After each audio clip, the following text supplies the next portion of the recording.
రూ. 5 సిగరెట్‌కి UPI code వాడుతున్నారు. QR code వాడుతున్నారు. రూ. 12 టీకి క్యూఆర్ కోడ్ వాడుతున్నారు. ఒక మామిడికాయ ఒకటి కొంటే కూడా క్యూఆర్ కోడ్ వాడుతున్నారు.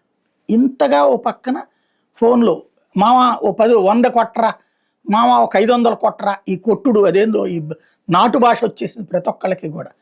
ఇంకో పక్కన ఆ తంబులు దాని మీద మళ్ళీ పాత రోజులకి వెళ్ళామన్నమాట. కాకపోతే లేటెస్ట్ టెక్నాలజీలో పాత రోజులు. అప్పట్లో వేలుముద్రేసి బ్యాంకుల్లో డబ్బులు తీసుకునేవాళ్ళు. ఇప్పుడు వేలుముద్రేస్తే కానీ ఓపెన్ కాదు. రెండవది ఆనాడు ఎట్లయితే ఎరా మామ ఏంటి అనుకునే స్టేజ్ నుంచి ఇప్పుడు ఎరా మామ 100 కొట్టు 200 కొట్టు అని కొట్టించుకుంటున్నారు డబ్బుల్ని. ఇలాంటి స్టేజీలో కూడా ఏటీఎంల అవసరం తగ్గలేదు. తాజాగా రిజర్వ్ బ్యాంక్ గణాంకాలు చెప్తున్నటువంటి లెక్క. 10 ఏళ్లలో 3 రెట్లు పెరిగిందంట ఏటీఎంల్లో డబ్బులు వసూలు చేయడం. 2017లో 13 లక్షల కోట్లు ఉంటే 26కి 41 లక్షల కోట్ల రూపాయలకి చేరిందట. ఏటీఎంలు నెట్వర్క్లు తగ్గిపోయినాయి. వాస్తవంగా అనేక బ్యాంకులు ఏటీఎంలు తగ్గించి పాడేస్తున్నాయి. అయినా సరే ఏటీఎంలకి ఎగబడతానే ఉన్నారు.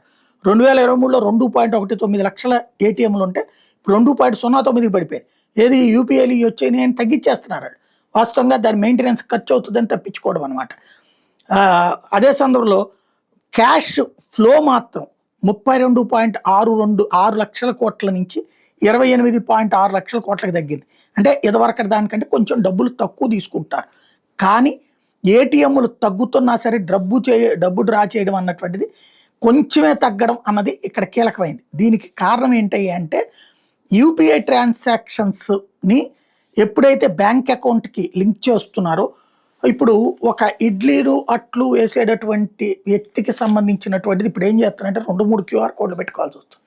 లేదంటే ఏడాదికి వచ్చేటప్పటికి 50 లక్షలు, ఇది మామూలుగా 50 లక్షల లోపు 6% ట్యాక్స్, ఓ 15 లక్షలు 10 లక్షలు అయితే కనుక అక్కర్లేదు. వీళ్ళు యూపీఐ ఈ ట్యాక్స్ కట్టడానికి ఎవ్వరూ సిద్ధంగా లేదు. జిఎస్టీ కట్టడానికి చిరు వ్యాపారులే వాస్తవంగా లక్షల కోట్ల వ్యాపారం చేస్తున్నారు. అందరూ కలిపితే వచ్చేది ఒక వ్యాపారి, ఒక టీ అమ్మేటటువంటి వ్యక్తి రోజుకి 1000 టీలు అమ్మితే 1012 ఎంత అవుతుందండి? ఆ స్థాయిలో ఉంది. అదంతా దాంట్లో వేస్తే కనుక అతని ఈ జిఎస్టీ ఎట్లా ఉంది? ఇప్పుడు నీకు వచ్చిన డబ్బుల మీద ట్యాక్స్ కట్టించుకుంటున్నారు కానీ ఈ సిబ్బంది జీతాలు, పెట్రోల్ ఏంటి, డీజిల్ ఏంటి, లేకపోతే గ్యాస్ ఏంటి, ఇవన్నీ లెక్కేయరు. కాబట్టి జిఎస్టీ కట్టడానికి సిద్ధంగా లేరు. అందువల్ల ఈ తేడా వస్తుంది. చెక్ చేసుకోవాల్సినది ప్రభుత్వాలు.